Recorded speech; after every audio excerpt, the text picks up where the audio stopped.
Now on Inside California Politics, California's 32-year-old assault weapons ban is struck down by a federal judge. Shame on them.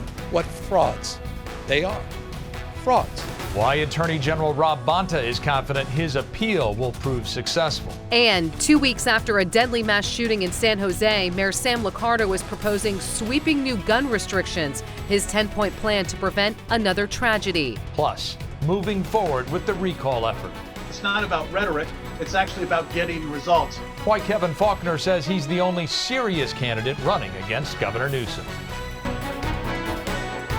Broadcasting across the Golden State, this is Inside California Politics. Thanks for joining us for Inside California Politics. I'm Frank Buckley in Los Angeles. And I'm Nikki Lorenzo in Sacramento. A federal judge is facing heavy criticism from top state officials after ruling California's 32-year-old assault weapons ban is unconstitutional. Governor Newsom coming out strong against the decision, saying Judge Roger Benitez is appealing to gun rights groups. We need to call this federal judge out. He will continue to do damage, mark my word. Judge Benitez wrote, quote, like the Swiss Army knife, the popular AR-15 rifle is a perfect combination of home defense weapon and homeland defense equipment, and declared the long-standing statute to be unconstitutional. California Attorney General Rob Bonta responded by immediately appealing the ruling and called the decision, quote, fundamentally flawed. He joins us now.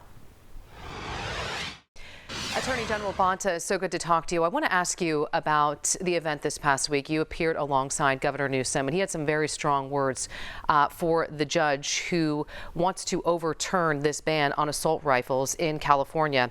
He said this: the judge is a wholly owned subsidiary of the gun lobby and the National Rifle Association.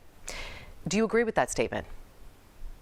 You know, there's some really strong feelings about this ruling, because when it comes to the life and health of Californians, it evokes strong feelings from leaders like the governor, myself, others who have fought hard and worked hard towards making our state safer from gun violence. And this is a over 3-decade-old ban on assault weapons that has been struck down. And you know, we are always trying to do more, do better, make Californians safer from gun violence and safer generally. And to have one of the pillars, the core components of our gun safety, nation-leading gun safety regime struck down was very challenging. And in the way that it happened, also quite challenging. You know, there, in my view, the decision was fundamentally flawed. There was no basis in law or fact or common sense for the decision. Assault weapons were compared to a Swiss Army knife, and there was a reference about how more Californians have died from COVID vaccines, not COVID vaccines, than from mass shootings. And you know, those references were concerning, and the ruling is problematic. And we announced yesterday that we're going to be appealing the ruling and seeking to have the ban on assault weapons that's been in place for over 30 years reinstated here in California. So take us through the process. There's this 30-day injunction now. How long is this expected to take? Just take our viewers through it. So the lower court judge in the Southern District of California put a 30-day stay on his own order so that we, the state of California, could file an appeal. We've done that. We filed an appeal yesterday. We also filed our own motion for a stay so that the court's order will be stayed pending the appeal. And so the hopefully, if that is granted, the ban on assault weapons in California that stood for 30 years will continue to stand throughout the course of the appeal. And I believe we have our initial brief, we were told, is due in September. Then there'll be the responding brief and then a reply brief, and then we'll have a hearing, and then we'll have a ruling. That all takes time.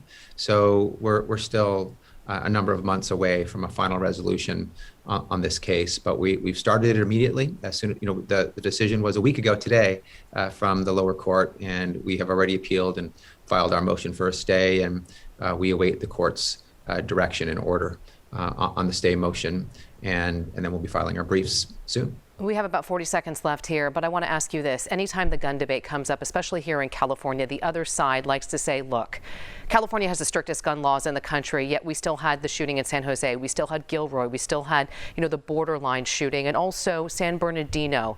If the state that has the strictest gun laws can't prevent mass shootings, why do we have these laws at all? Let's not make the perfect the enemy of the good. What we have is one of the strongest gun violence regimes in the nation, and it has made a difference. We have made people safer. There's no doubt about it. You can't debate it. You can't contest it. We have one of the lowest rates of gun violence mortality in the nation, and it's because of our regime. And so we need to build on what we're doing, do more, do better, to do things like use gun violence restraining orders more frequently and appropriately, making sure that we're using our armed prohibited persons system to remove guns from those we know shouldn't have them, and taking other common sense, constitutional, lawful action to keep people safe. So we've done a great job in California. We're nation leading. We've made people safer. We've saved untold lives. We need to continue to do that and continue our work marching down that path. Attorney General Rob Bonta, we appreciate your time here on Inside California Politics. Thank you. Thank you for having me. Coming up, San Jose Mayor Sam Liccardo has a new 10-point proposal that he says will help curb gun violence. Which parts of the plan are being met with the most controversy? Just 2 weeks after a deadly mass shooting at a San Jose VTA yard, Mayor Sam Liccardo is outlining a controversial 10-point proposal that he says will help reduce gun violence in his city and incentivize safe gun ownership. He joins us now to explain. Mayor Liccardo, San Jose would become the first city in the nation to do, among other things, two things under your proposals. One, you'd require every gun owner to purchase liability insurance for their firearms. Two, you'd require gun owners to pay a fee that would compensate cities for costs related to responding to gun violence. How would either of those things prevent the kind of mass shooting that happened in your city? Well, to make our community safer and really to reduce the suffering from gun harm, we proposed a lot of measures. Those are the two, of course, that have got the most attention because nobody's tried them yet. But really, we've got to identify high-risk individuals, and then we've got to separate guns from those high-risk individuals.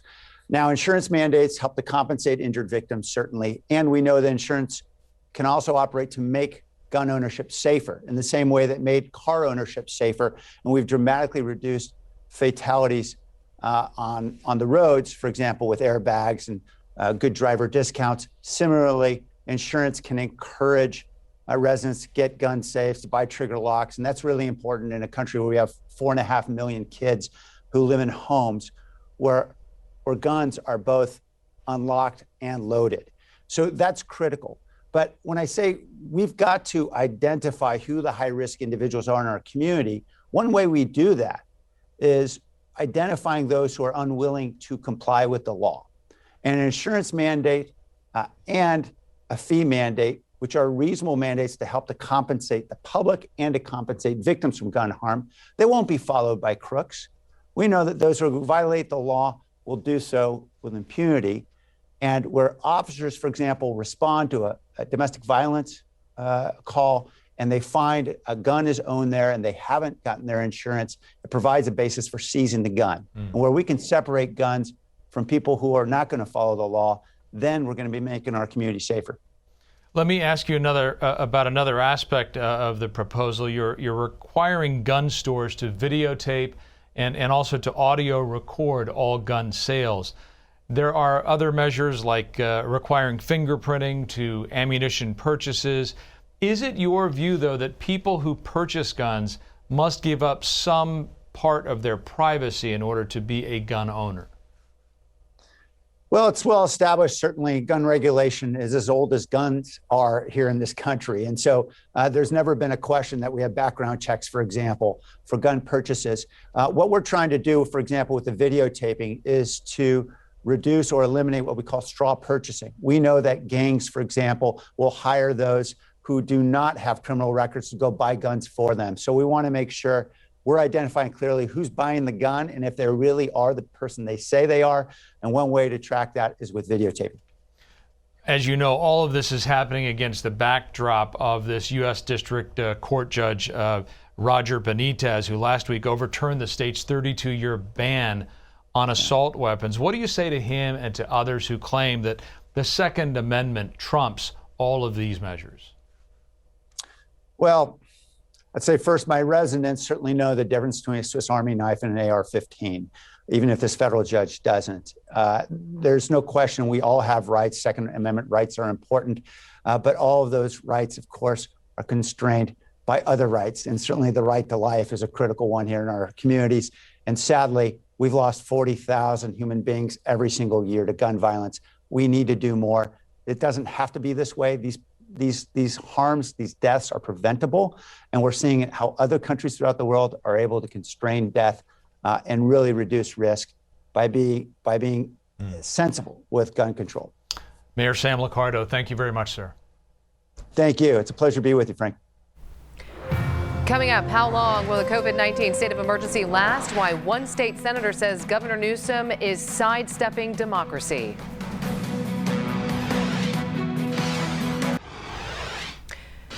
California's Emergency Services Act doesn't specifically state when an emergency declaration should be made or when it should end. It leaves it up to the discretion of the governor to decide when it's over. And with California's June 15th reopening date coming up, State Senator Scott Wilk says keeping the emergency declaration is an overstep. Senator Wilk joins us now.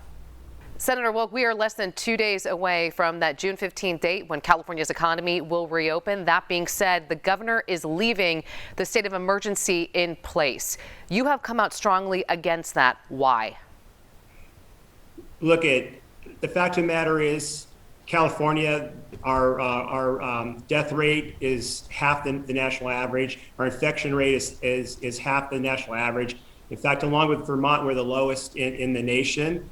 And he always said that we're going to follow the science and the data. It's the science and the data that says we should open up. And I think that includes everything. I think people are smart enough to make decisions on their own behalf. We've paid a grave price in lost businesses, lost jobs, mental health, because of the governor's draconian policies through this COVID pandemic. So I think it's time to open it up and trust the people. Okay, so the counter argument has been to leave the state of emergency in place because it gives the state of California and the governor the opportunity to be nimble, to kind of see how the virus goes, the ebb and flow of the economy. You know, what he did just last week for restaurants and bars, extending outdoor dining and to-go cocktails, that keeping this in place, it also allows us to have federal funding. Keeping this in place gives us those perks. What's wrong with that? So I think we have to go back to March 16th of last year. So we had a private briefing by Dr. Mark Galley, and he informed the legislature that this was highly infectious and that 25 million Californians were going to be infected and 3 million of those Californians were going to die. Clearly, that has not happened. So, and that's why we granted him the emergency powers. I know for me personally, I took Dr. Galley at his word. My wife was up here and she has an autoimmune disease, so I didn't want to put her in an airplane. So we drove home, rented a car and drove home 6 hours. And so we granted him broad powers. And that was warranted at the time because we didn't know what we were dealing with. I totally believe that Dr. Galley believed what he shared with us. But when the science and data showed that that was no longer the case, honestly, the governor should have done the right thing and pivoted on his strategy, like Florida, who's been successful without causing the economic damage and the mental health problems that we have today. Do you believe the pandemic is over?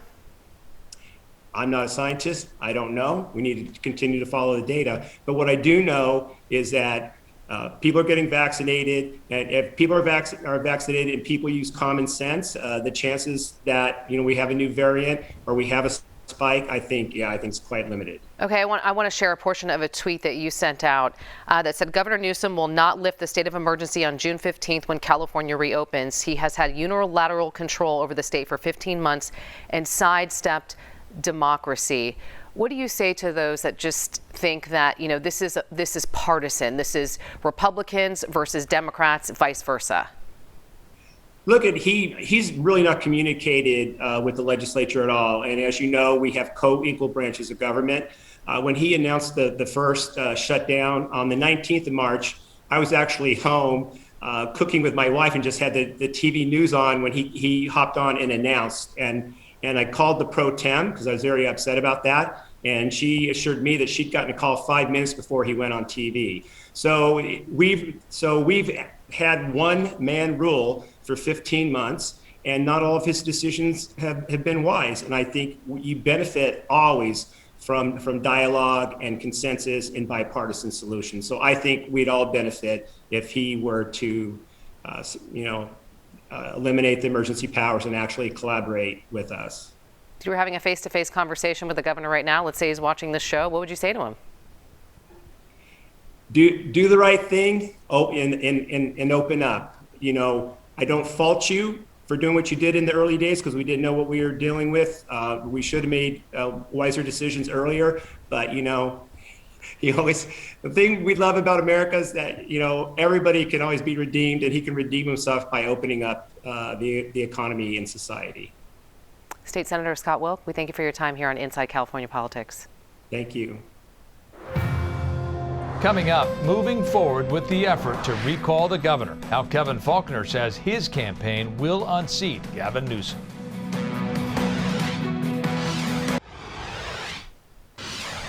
Legislative leaders have responded to the cost of the recall election of Governor Newsom, saying the funds will allow for an earlier recall election. Both the Senate President Pro Tem and Assembly Speaker issued a statement saying the legislature will include $215 million in the budget bill to have the state cover the costs. They will also waive the required 30-day period for the joint legislative budget to review the recall election costs, meaning the election can be moved up. Former San Diego Mayor Kevin Faulconer is competing with several dozen candidates vying to take Governor Newsom's seat, but he says he is the only serious candidate to get the job done. He joins us now to discuss his campaign strategy and his plan for California. Mayor Faulconer, before we get into some of the policies and the ideas that you released, I want to talk about strategy, because it seems that you are running this traditional campaign, putting out messages, putting out policies, what you would do if you were elected, but you're also fighting sort of that shiny object. Some of your opponents appearing with a bear, saying things like California should be more like Saudi Arabia, and then you have Caitlyn Jenner, the reality star, former Olympian, transgender activists. Those type of candidates can kind of suck the air out of the room. How do you sort of rise above and get people to hear your message? Well, no, thanks. And look, we have some very serious problems in California. I think it requires not just a serious campaign, but real policy solutions. I feel pretty strongly about that. And that's why, I think we're getting a lot of great attention, and rightfully so, on a campaign that is really focused on making California more affordable, more livable, and somebody who has the experience. Nikki, I have as, in terms of mayor in San Diego, the second largest city in our great state, that can actually bring people together to solve problems. I think that's what Californians are looking at. It's not about rhetoric or slogans. It's about somebody who can actually fix what we need to fix in California. Okay, so let's talk about one of the things that you want to fix. You mentioned affordability. You have said we have to make California less expensive. One of the ways, if you are elected, that you would like to do that is with this tax plan. Let's talk about that. Yeah, look, and I think you hit the nail on the head. I mean, look, our state is too expensive. People are voting with their feet. They're leaving. We're losing population, lost a congressional seat because folks are leaving. And you name the state that people are going to. That's why we have introduced the largest middle-class tax cut in California history. Okay, so let's talk about some of that permanent tax relief. I'm going to throw out some numbers here. So under your plan, it would eliminate state income tax for individuals who make less than $50,000 and families that earn less than $100,000. Also, individuals making up to $1 million would receive some state tax reduction. So that means the proposal would help roughly 11 million Californians. Now, if I took this piece of paper, walked out to the street right now and talked to 10 people about it, they would say, this is a great idea. But here's the thing. You mentioned Sacramento. That building, that Capitol building, that's 5 miles from where I'm sitting right now. It is filled with Democrats. You're a Republican, which means you're persona non grata just because of that R next to your name. How would you work with them to get something like this passed? Because the legislature has to approve this. Because I think it's common sense. And I think you're right. When you talk to your normal, everyday Californians, they say we need this tax relief. And I have a lot of experience working with Democratic legislatures. My entire tenure as mayor had a majority Democrat city council. But yet, when you talk to folks, back in common sense, you go out there and win that argument publicly. That's how you can win the vote. And so when we were able to get our budgets through San Diego, all the reforms that we were able to get through, it made a huge difference. Why? Because I think that people really don't care if you have an R or a D next to your name. They want a governor who can roll up their sleeves and actually get things done. And so that ability to work with the legislature in terms of common sense is what I think has been missing. You outline on Twitter pretty frequently some of the issues that you see Californians facing that are dire right now. We talked about high taxes, cost of living. There's also homelessness, the EDD. Yeah. That being said, the governor still has very high approval ratings. If you had to make a promise to California voters right now, because every politician that comes into office, they have this, grand plans and everything that they want to do. But if there was one specific thing that you could do, that you could change, what would you want to see changed? Is it homelessness? Is it taxes? Well, it is going to be all of that, but it's really about making California more affordable, and more livable. And having the background that I've had as, mayor of San Diego, where we were the only city where we actually reduced homelessness by double digits. I think what this campaign is all about is somebody who has, made the tough decisions. It's not about rhetoric. It's actually about getting results. And that's what we could use in the governor's office, because that's not what we're getting under Gavin Newsom. Former San Diego Mayor Kevin Faulconer, now Republican candidate for California governor. Appreciate your time here on Inside California Politics. Thank you. You can see more of our interviews online. Just head to your local station's website and click on Inside California Politics. Thanks for watching Inside California Politics. We'll see you back here next week.